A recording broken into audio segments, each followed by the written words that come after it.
Yeah, that's right. Emery, according to my Pip-Boy, our next mission is Fallout Podcast. Okie dokie.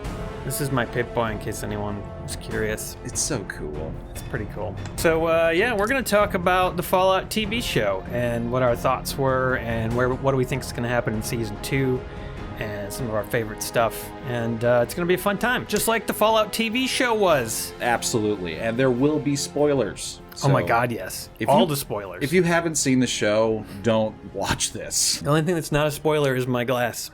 That was in Fallout 4. Well, I suppose we better dive on in. So, Aaron, it seems like I can take a guess, but did you like the Fallout show? I loved it. Yeah. I thought it was great. I thought it was great, too. I just had a few, I only have minor complaints, you know? There was nothing I felt like I needed to get angry about. Yeah.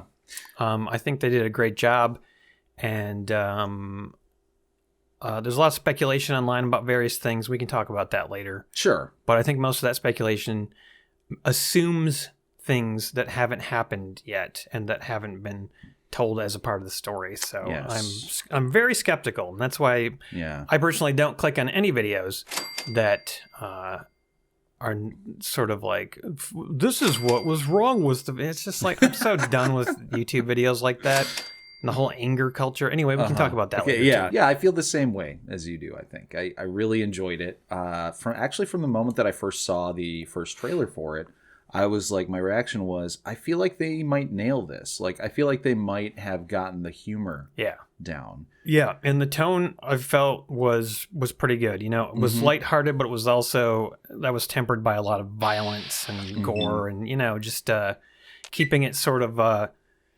over the top. You know, it was also like, there was a lot of like fun comedy. There's also like dark comedy. I don't know. It had a good variety of comedy. Yep, and nobody took things too seriously, I think. Like, even the Brotherhood of Steel, right? They show up, they got their cool power armor, but the moment you look underneath the hood, like the first knight that we encounter is a coward, and he just says, fuck, fuck, fuck, fuck, fuck, as soon as the Yaguai shows up.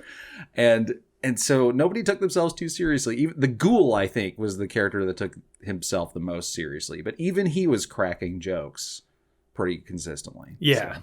I suppose you'd have to do that. If you've been around for 200 years, you'd probably have to get through it somehow. Yeah. Humor is a great way to deal with being 200 years old. And blowing fist-sized holes in people's chests with the pistol. Yeah, that was cool. Yeah. That was cool. That was a good scene where he's shooting everybody in town. And, you know, it's almost a little Vats-like, of course. Definitely. With the slow motion and stuff like that. Yeah. Without actually being Vats. Mm-hmm. I guess we should talk about some of our favorite things. Well, one of my favorite things was at the very, very end, actually, when Lucy's dad shows up at New Vegas. Hank, yes. And I just remember like sitting there watching that and like squinting. I was like, is that New Vegas? And Kat actually was watching it with me. She hasn't even really played the games at all. And she was like, is that New Vegas? And I was like, I think it is. So I was really, really happy that that's how it ended. And the Deathclaw skull too. Like, I thought they were going to go the whole season without using Deathclaws at all. And I'm glad that there was at least the skull there. There was a reference to it to sort of make you like, hey, don't worry. We're getting to the Deathclaws. They're going to happen. Just give us, you know. The thing is, like, Lucy was, you know, she was only like level 1 or 2 when she started. So there's no way that she's going to run into a Deathclaw yet. Yeah. It just doesn't make any sense. I mean, this was just the very first, like, few quests in the main quest line. You know what I mean? She basically just got through like the tutorial series of missions. Exactly. You know? She's still got a long way to go. And then there's going to be DLCs later on that she'll have to do. So we're in for a lot more Fallout. Yeah, there should be some DLCs like with, you know, they have to get an alien involved at some point. But, you know, and there was a lot of stuff that they didn't put into this season. There was a lot of enemies we didn't see from the games. The Enclave barely made an appearance. Yeah, it was mentioned, but... You know, here's the thing. Like, I know some people were like, well, why wasn't, you know, how come there wasn't more this and that? It's just like, because you don't want to overstuff it. You know, you want to give it room to breathe. You don't want to just like pack in as much shit as possible. Yeah. And then have nothing to do in the next season. No references to make there. Yeah. Just like I like the level of the amount of references they made. I thought was good. Yeah. And you know, the only time I was disappointed was when a gulper came out of the water and not a Mirelurk. Yeah. Because I was just like, I so badly was like, oh my God, Mirelurk. Yeah. And then it was a gulper. And I was like, do I even know what a gulper is? Did they have gulpers in Fallout 76? I feel like maybe I'm wrong. But the gulper was great. I loved the close-up of the inside of its mouth and like all the fingers. Far Harbor in Fallout 76, yeah. Yeah, okay. Yeah, I could swear the fingers were crazy. That was really cool. I mean, that's the thing. Like, after I was mildly disappointed it wasn't a Mirelurk, then I was like, okay, well, what is this thing? And then I saw like what it was doing and how it eats and stuff like that, and you know, and then how they killed it. Yeah. It was actually a little confusing as to how they killed it. I know they pulled its stomach and everything inside out from, I assume, the anchor, but I feel like we didn't really see that happen. It probably, its stomach wasn't able to let go, like, of whatever is inside of it. And then when they ripped it out, it just ripped the entire stomach out of the thing. Yeah. That's my guess. I'm not a marine biologist. And that creature, you know, worked for the purposes of the story and that specific scene, so I can understand why they chose it. They made some references too, or possibly reading into things.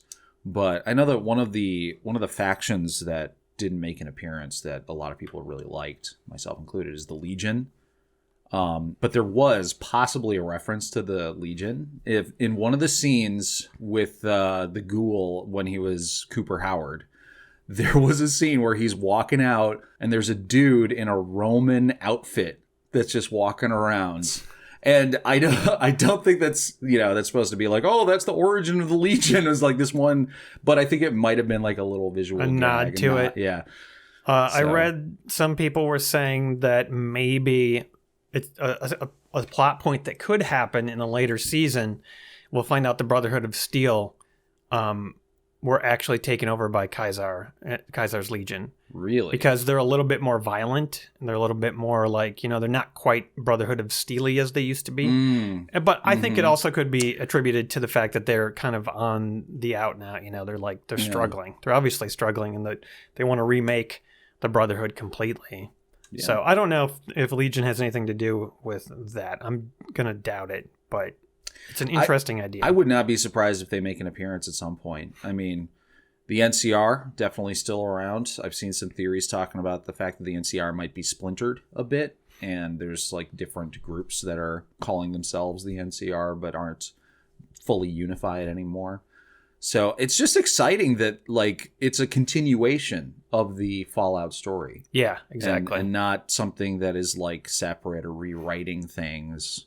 Well, except for now, New Vegas is all completely not canon because some random people on the internet just decided that was the case. Yeah, in case you aren't aware, there are some people who got very upset because there was on one scene, you can see the fall of Shady Sands written on a chalkboard and it said the year was 2277.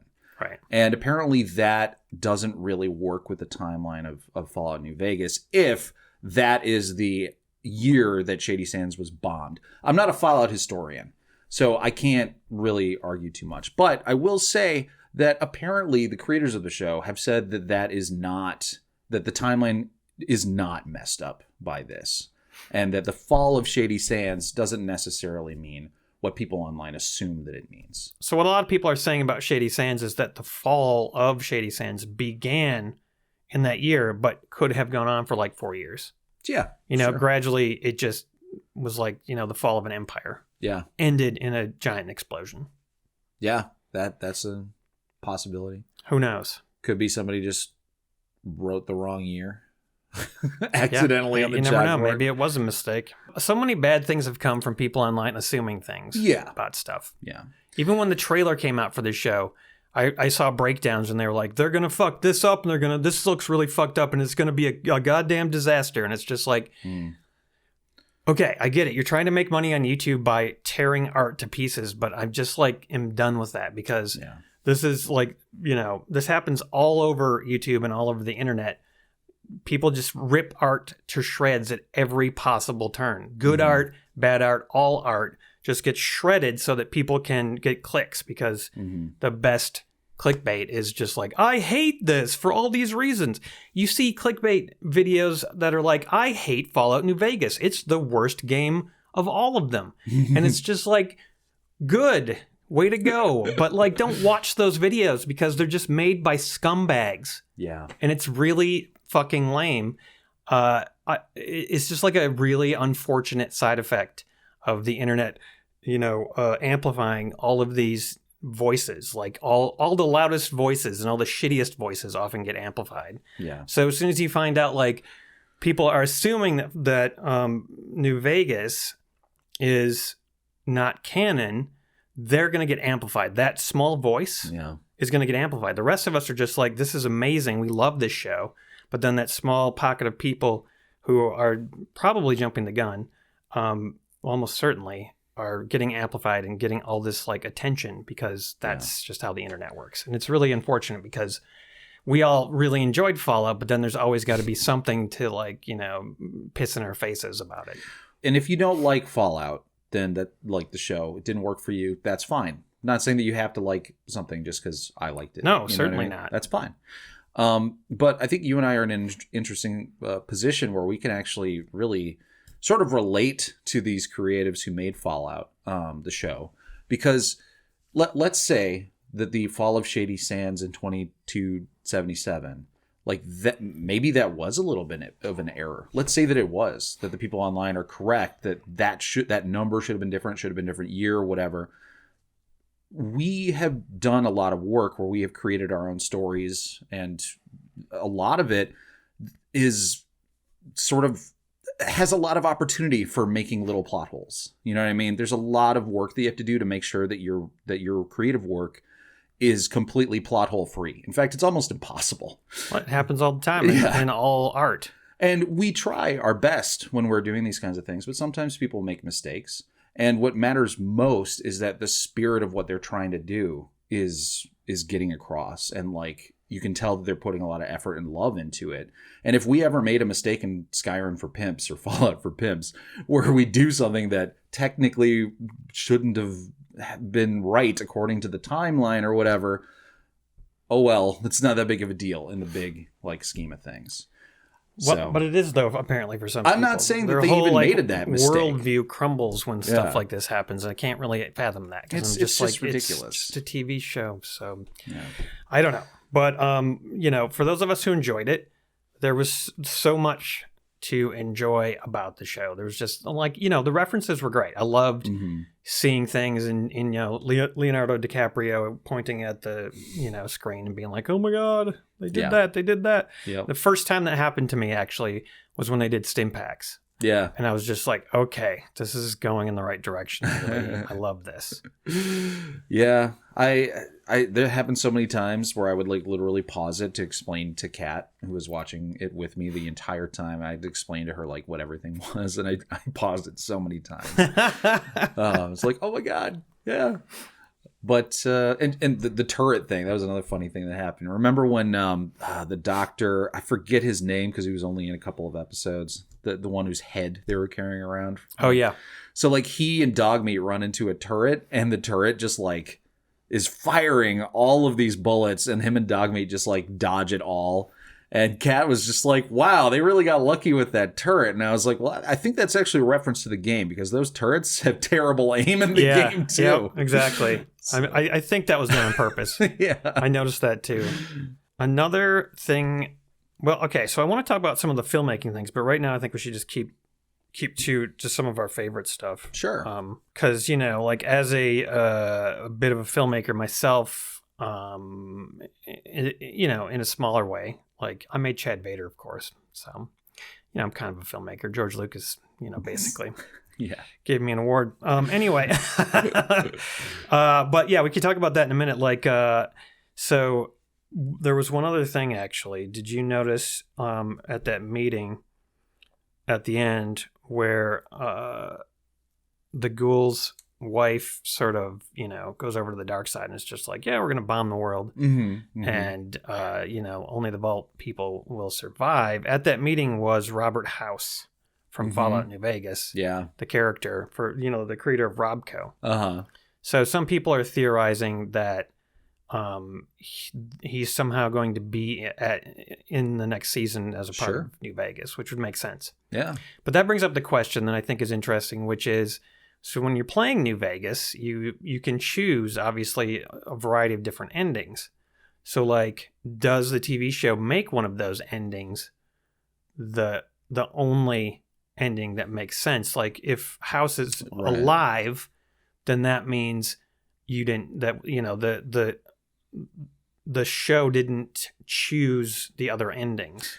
Yeah, so they would almost certainly have to make some ending canon in order to connect it to the previous games. They would, unless they work around all of the endings by coming up with a different reason that House is still around in some other form, like not necessarily how he was in the game, but he somehow transferred his consciousness or something, or had some other plan secretly. I don't know. It'd be a little weird, but there's plenty of creative ways that they can work that out. Yeah, and personally, I don't really mind if they decide to just state that one of the endings of the game is canon and the other ones aren't. Because you have to choose. What's wrong with that? I mean, you can't. Yeah, there has to be one. So. I mean, it's not like you're gonna suddenly feel like you can't choose a different ending the next time you play through Fallout New Vegas. Like, whatever. Another part of that scene, she said, she was like, you can just build whatever vault you want. And everybody had these ideas. So, my question is, what kind of vault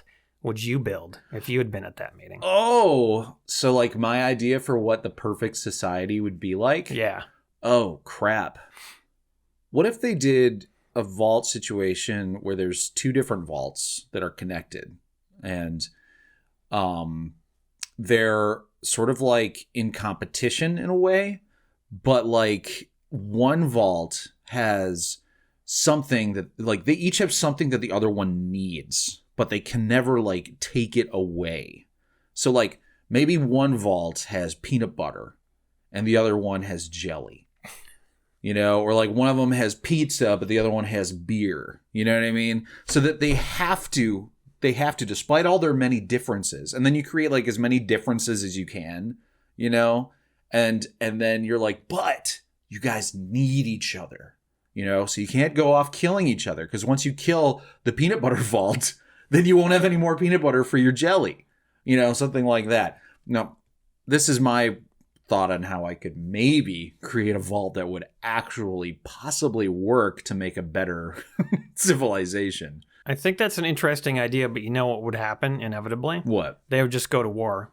Because Peanut Butter Vault would want the jelly, and they'd just be like, okay, we just need to take out the other vault. I know, but like, so you'd have to, man, there would have to be some way where like you prevent the one vault from killing the other one as being a viable option. Right. I don't know exactly what that would be, but maybe like once all the members of a certain vault are killed, then the vault self-destructs, and that's the only one that has the peanut butter fields that you need to plant the peanuts. I don't know. So what would your vault experiment be? Well, it'd be Vault 69. Giggity? Yeah. What would that be like? Sex Vault. Sex Vault. So just everyone having sex all the time? Yeah. You know what I really liked, actually, was the multi-vault situation. Yeah, between 31, 32, awesome. and 33. That was such a good idea. Mm-hmm. And I loved the set. I loved the way that they had the cornfields and how it looked and felt sort of like, man, that was just great. There were so many expansions, some improvements to the world of Fallout with the TV show. There's just so much about it that furthers everything about Fallout. I actually want to talk about 31, 32, and 33. Okay. Specifically 32. Yeah. So when I was done watching it, I actually had a question about what happened to the people in 32. Because I was actually sort of expecting the big secret from Vault 31 to be something a little bit more grand. What it seemed like was that 31 was full of Bud's buddies. Buds. So junior executives from Vault Tech who had cryogenically frozen themselves. And then they were going to be basically breeding with the inhabitants of 32 and 33 to create generations of perfect managers, right? And, that's a little bit freaky, but it's also not quite so horrifying that I would gouge my eyes out and electrocute myself with a toaster if I found out that that was my origin story. So I was actually a little bit like, how believable is it that the people in 32 would like go crazy and kill each other and kill themselves if they found out that little secret? Like, doesn't seem quite Lovecraftian enough to result in an entire vault killing themselves. Yeah. First of all, what do you think about all that? Well, I mean, I could see people being pretty upset that their existence, like they came about because these people that got them here killed everybody in the world, complete apocalypse. Yeah. And they're supposed to be like the people who go up and like take over. And that might mess with your head. I could see that. I don't know if I would commit suicide with a toaster. Yeah. I don't know. Well, I think what I was missing was that they have indicated that there's always some sort of calamity that occurs, and then they elect a new overseer, and that's why the Vault 31 overseers are always chosen. Lucy's dad. They're management. Betty. And these elections occur during a time of crisis, right? And so they choose the strongest leader. And so the idea is that in 32, what happened was there was a crop-like disease that destroyed their crops. Whether this disease occurred naturally or was perhaps artificially created by Vault 31 to create one of these sort of calamities, that's sort of up for debate. But what probably happened in 32 is the crops all started dying. That caused somebody inquisitive from 32 to find out the secret of 31. And then the fact that they found out what happens in 31, maybe 31 decided, hey, it's time to let 32 all die. And so they did something. They pumped gas into there that made people go crazy. Or they literally just didn't do anything to fix the crops and everybody started starving to death.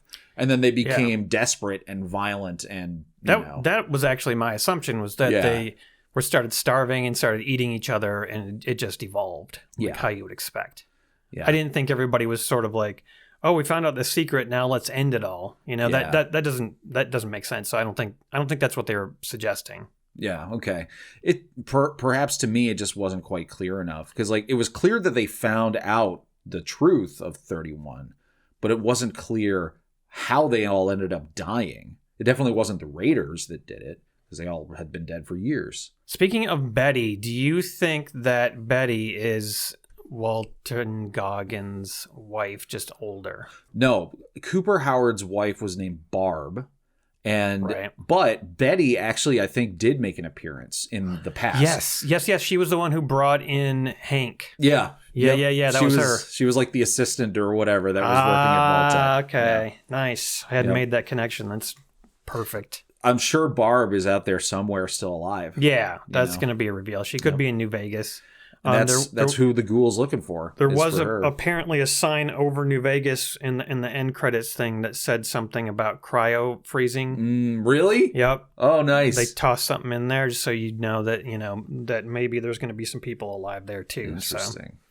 But that was another theme that I really enjoyed, was the theme of time, and the theme of like this is how you win the fight, just by outlasting everybody else. Yeah. And, living the longest or being around the longest, however you can do it. And I thought that was a really interesting and, unexpected sort of take on the whole idea of Fallout. The revelation that it was Vault Tech who dropped the bombs. Yeah. And that it wasn't us or China or whoever. That's huge. That is huge for the universe of Fallout. Definitely. And I feel like that's maybe one of the things that some people didn't like. I wouldn't be surprised if there's some folks out there who don't like that, because that was a mystery for a really long time. And perhaps one of those mysteries that some people would argue was better left unsolved. Mm-hmm. You can just make up whatever you think. But the fact is now it's canon. Vault-Tec apparently is the one who dropped the bomb. Or But do we know that for sure, though? You're right. We don't actually know that. It was People their are intention. Assuming again. Yeah, that's true. We're assuming, but the story hasn't been told yet. We just know it was their intention to possibly drop the bomb. Yeah, we know they had the intention, but we don't actually know that they did it. That's a good point. And I just think it's dangerous to anytime you make these assumptions, you start to go down a path where it's like, wait, let the story be told. Yeah. You know, just like you got to have patience sometimes and let them tell the story. And maybe that'll be the case. Well, I assume we'll find out. I'm also curious how Cooper Howard gets his daughter into a vault, but he doesn't get into a vault. Yeah. And I assume they'll show that? Yeah. Probably. Maybe. Because that maybe would give you a clue like where his wife ends up to. That's true. So imagine they haven't told that part of the story yet. But there's a lot to look forward to in another season or even beyond that because there's so much stuff that they have yet to tell. And they didn't try to cram too much into the story, which I think is really smart. Yeah. One of my absolute favorite things in the whole series was Lucy's reaction to finding out her dad dropped a bomb on Shady Sands or blew it up. Yeah. And how she just stood there sort of like stunned for the longest time.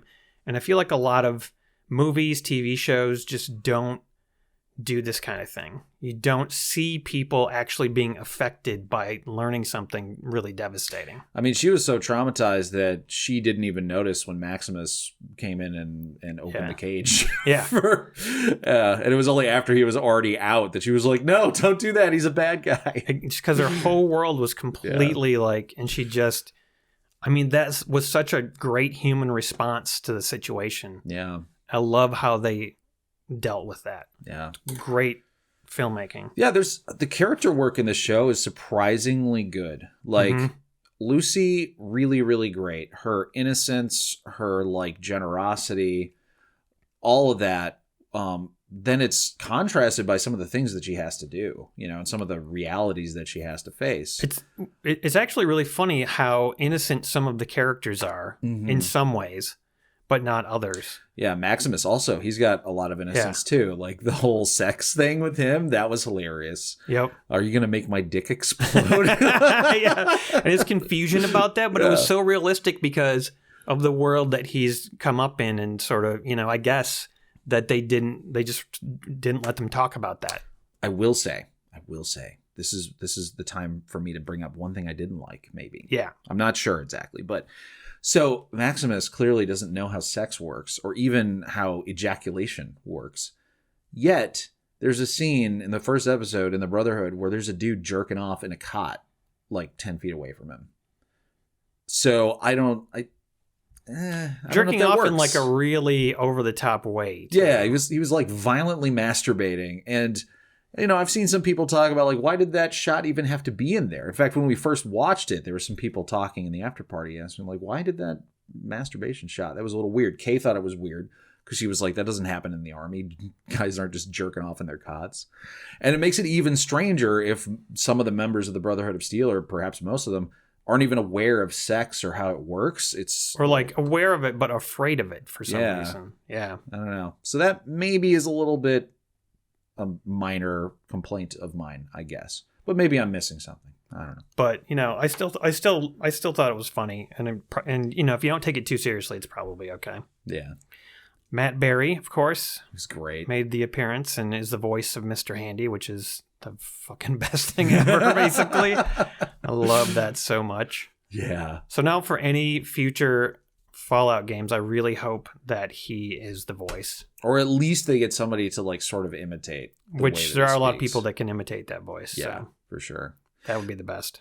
I do want to talk about Maximus a little bit more. He is a great character. Like, he wasn't exactly how I imagined he was going to be, but like, oh man, he has a lot of depth to him. Like his sort of fear, like I wasn't expecting him to be so afraid of things, but I like that he is, you know, like I don't know. He's just way more three-dimensional than I thought he was going to be. Yeah, he's not like a cardboard action hero kind of dude, you know? And in the last episode, like, he was faced with like an impossible choice. Do I let them just kill me? Or do I take them to the NCR headquarters and lead them to the prize, which would then fuck over Lucy? And like, he had an impossible choice to make. And it's interesting where they're setting him up right now, because he's going to be opposed to them now. You know, he's setting up to be like the Darth Vader of the Brotherhood, right? Yeah. So he's going to be in control of this incredibly powerful weapon. Yeah. And, you know, he's going to have to figure out the best way to use the sword, basically. Yeah. And somebody pointed out, they were like, you know, the only time he's ever actually done anything noble is when he has to give up stuff that he wants. Like when he had to give up the fusion core, right? He had to give that up. And that's the first like noble thing that he does really in the whole show. Everything up until that point, he's taking things from people or, you know, killing them. Yeah. You know, but he finally gives something away that he didn't want to give away. And that was the first like good deed he did. And then he did another by giving Lucy the head. Unfortunately, he then sort of backtracked on that. But, you know, it's a tough life in the wasteland. Got to make tough decisions. Yeah, exactly. Another part I liked was when Barb delivered the line that you knew would come eventually. The war never changes. Yeah, she did a great job at that. But the way she delivered it was so amazing. There was the longest pause ever. Yeah. And you're just like, what did she gonna say? What did she gonna say it? What did she gonna say it? War never changes. And it was just like, oh God, it was awesome. Yeah.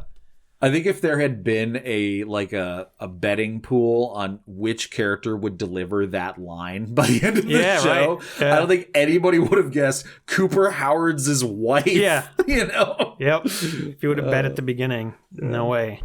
Yeah, that was hilarious. Speaking of Cooper Howard, aka the Ghoul, I noticed something about his character just recently, well after finishing the series. I'm curious if you guys noticed, and Aaron, I'm curious if you noticed. So as an actor, he acted in Westerns, and he played like a Clint Eastwood style man with no name kind of guy. And of course, that character had the like Southern sort of cowboy accent that Walton Goggins is known for. Now, that's not Walton Goggins' actual accent. And Cooper Howard, when he's not acting, he doesn't use that accent either. He speaks in a typical like Midwestern or whatever type of accent he's got. As the Ghoul, he uses the Southern accent. He's speaking as a character as the Ghoul. That's not how the Ghoul normally sounds. Right. And I found that to be really fascinating. And I didn't even notice it while I was watching the show. Didn't notice it until you brought it up. Yeah. But you're right. He is kind of playing his character from the movies, maybe just trying to appear sort of tough and cool, you know? Yeah. As he goes around trying to protect himself and you know, find his family. Yeah, exactly. And I mean, he wears a sort of cowboy outfit, but to a certain extent, I can understand why you would, because it actually has practical purposes, you know, keeping the sun out of your eyes and the wind out of your face and shit. But like, I think he definitely is he's wearing a mask, you know, he's putting on a front to protect himself. And I'm really looking forward to, in a subsequent season, perhaps when he runs into his family, him reverting to his normal accent and speaking like Cooper Howard normally does. I think that'll be a powerful moment and an interesting one. Because you can tell that he doesn't like what he's become. And maybe that's why he speaks in that accent. Because he feels like it's not who he truly is. Oh, yeah. Mm-hmm. And so, yeah. Yeah, that's a really good point. Yeah. That's interesting. Thank you. You're welcome. Couple fun cameos in the show. Eric Estrada. Do you know who he is? No. He was the dad that the Ghoul encountered in that house out in the desert there. Okay, yeah. He used to be on the show Chips back in the 80s, maybe even 70s. Nice. So he's mostly well known for that, as well as he used to do like soap operas. That's cool. Chris Parnell, Overseer Benjamin. All right. That's awesome. With the one eye. Yep. Which was a really funny character. Yeah. As soon as he opened his mouth, I knew who he was. Yeah. It's got a very distinct voice. Hilarious. That vault, by the way, I was a little confused about that vault. Sure. Like it seems like they were trying to save people. Mm-hmm. But the whole time it's happening, I'm thinking like, well, they're suckering people in here kind of through this like pristine computer office, and then sort of reforming them or trying to help them and offering them to join. But I just feel like it gets so many raiders or people who are, corrupted beyond beyond return. Right. That those people would just look for ways to kill people down in the vault and sure. Just ravage it basically. Yeah. Well, I think a lot of those people are former raiders. Right. And that have somehow been converted. Yeah. And I think some of them probably are staying there because exactly what was happening to Maximus. Like, they actually have a nice cushy life down there as long as they're willing to just throw away whatever else they had above for the most part. And then, of course, there was that whole Flame Mother ritual thing that they were doing. And any of those people that were participating in that must have been people who were former NCR, members or just citizens or whatever. So basically they just they were like, look, you can have all this stuff that you couldn't have up there and have a good life down here. And people would just relax and be like, oh, yeah, this is all I ever wanted. Well, it also could be because they were using them as test subjects. So it's possible that they were messing with their minds in some way, like in addition to growing extra noses on their foreheads and shit. Right. But yeah, I know there are a lot of questions I think that come along with that vault. I forget what number it was. It didn't make total sense, but again, it's one of those things where like the answers don't have to all be there. It doesn't all have to be spelled out. Sometimes It's okay for you to just wonder things and come up with ideas for what the answers could be in your head. It's not bad storytelling. You don't have to explain everything. Right. No, that's true. That's very true. In fact, if you spent too much time explaining everything, then that would make it bad entertainment. It wouldn't be good anymore. Yeah. It's a tough line when you're doing stuff. It is. Because you want to explain everything. I remember we struggled with that in Skyrim for Pimps, where we're like, okay, are we going to spend half this episode explaining why this stuff happened, or are we just going to make a good episode? Yeah. And just not worry about it. Yeah. And you have to do both.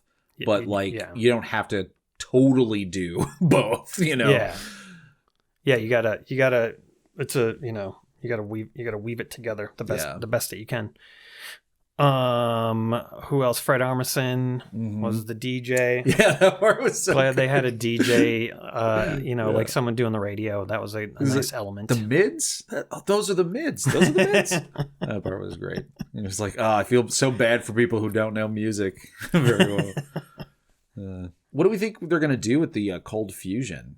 The big thing, the MacGuffin they were all looking for, the cold fusion. What's that going to be used for? Yeah, I can't really theorize. I mean, obviously having power could bring some element of civilization back. And a lot of people might come there because there's power. Well, that's clearly what the NCR would be using it for, is for just bringing energy to people's homes. I mean, right.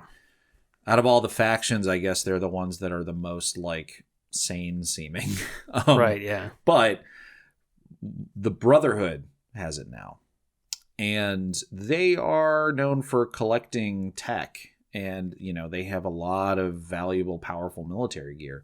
I'm wondering if they're going to use this to power some crazy stuff in the next season. Like some, for example, a 10-story tall robot. I didn't want to say something like that, but yeah, it's something really powerful and cool. Wouldn't that be cool? Yeah. I don't think they'll do that. No. I feel like they already did it, but I'd like to believe it's still a possibility. Yeah.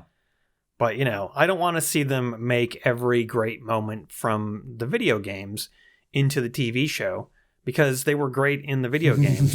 And now they can reference stuff, but they can also just make great new stuff. They don't have to, Well, I agree with you for the most part on that, but there is one thing I definitely want to see them bring back from the games. And that's bloat fly punching time. What time is it? It's boat fly punching time. Doodle-doodle-doot-doot. Well, we can only hope. I just want to see Maximus in a suit of power armor just punch a bloat fly and watch it explode. Honestly, what I really want to see is just someone like picking up a body and letting it dangle over their heads, like from above. What I want to see, and it kind of already happened, but it was off screen, but I want to see somebody taking one of those rippers and then just chopping some corpse's limbs off. I want to see them go down into like a subway, and there's all kinds of feral ghouls. Mm-hmm. One of the scariest things in a game that I've ever encountered. Dude, speaking of feral ghouls, that's another thing that was touched on in this show that wasn't really established previously. So the ghoul has kept from going feral by taking Rad away, right? And he has to take a certain amount of it or else he starts a... That was never an established thing prior to this, from what I understand. I don't know that for sure. Well, probably not. No, I don't think it was. So what turns a ghoul feral has always sort of been if they're alone for a really long time, then they go insane and go feral or whatever. So this introduces the possibility, and maybe this has always been the case, that isn't the only thing that can cause you to go feral, or it's a more complicated process. But I like the fact that they're delving into that a bit more, because I feel like that was one of those things that probably should have an answer. What causes a ghoul to become feral, or how can they prevent it? So I'm happy they did that. Like when the ghoul made Lucy chop him up some ass steaks. Yes. That was hilarious. And he had ass hanging from him, turning into ass jerky. Strips. Yeah. Man, I wish I had called that it was going to be Lucy's mom as that feral ghoul. I think about that. She walks in there. There's just this random feral ghoul woman on the table. I thought that was weird. I didn't see it coming, though. No, I didn't either. Man. Yeah. That's so good. Well, in summation, I guess I would just say I think they did a great job with this season. I'm really excited to see where they go with the next season, or maybe ones even after that. Yeah. There's so much stuff for them to work with. It's such a fertile territory, and they've created some really great characters to guide us through this, and I just think they did such a great job. It was a fulfilling and rewarding show to watch. I was excited to watch every episode. I tried to stop myself from binging it all in one night. Yeah. And it's not that often that I find a TV show like that. So I was very happy with it. And I think you were too. I was incredibly pleased with it. Kat, who doesn't really know much of the references, what was her takeaway? So Kat doesn't even really like sci-fi very much, and this is definitely has a lot of sci-fi elements into it. But yeah, she loved the show. She was really excited. She was sad that it was over. She was like, it's going to be 2 more years, it says online before the next season. And I'm just like, oh, that sucks. And she's like, I want more Fallout. So yeah. It was now she's joining us in the long wait in between, anything Fallout. Mm-hmm. Yeah, that's how it works.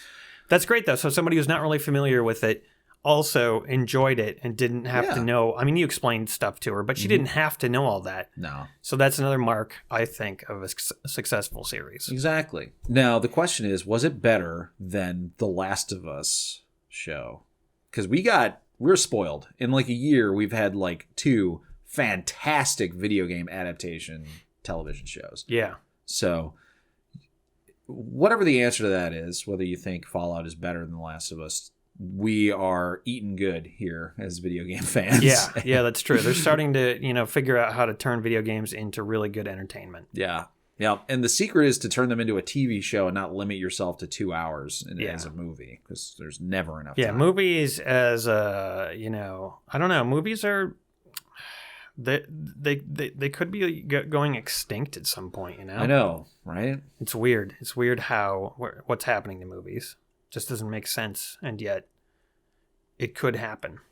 Yeah, it's crazy. Or maybe they'll have to change how they do it. I don't know. It's not enough time to tell as compelling of a story as you could in 8 hours of a TV series. Or there are stories that can be told in that amount of time, certainly. Yeah. But it also there are if you have more time, you can definitely get into it more, especially with this many characters. Yeah. Like if it was a movie, they could have just focused on one character. Like Poor Things. I saw that movie. Did you see that one? Not yet. Really like it.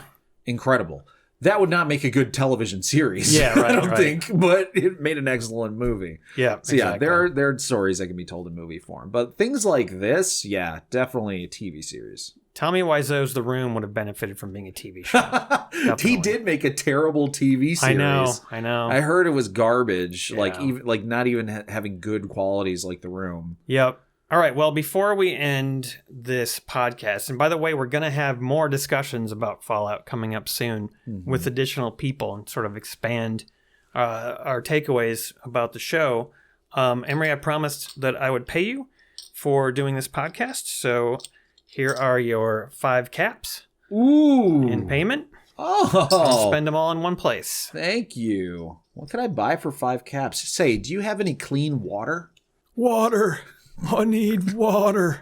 That part where the guy was like, do you want to just live with me? And she's like, I'm good. And he's like, I'm probably not going to last long. You won't have to tolerate me for long.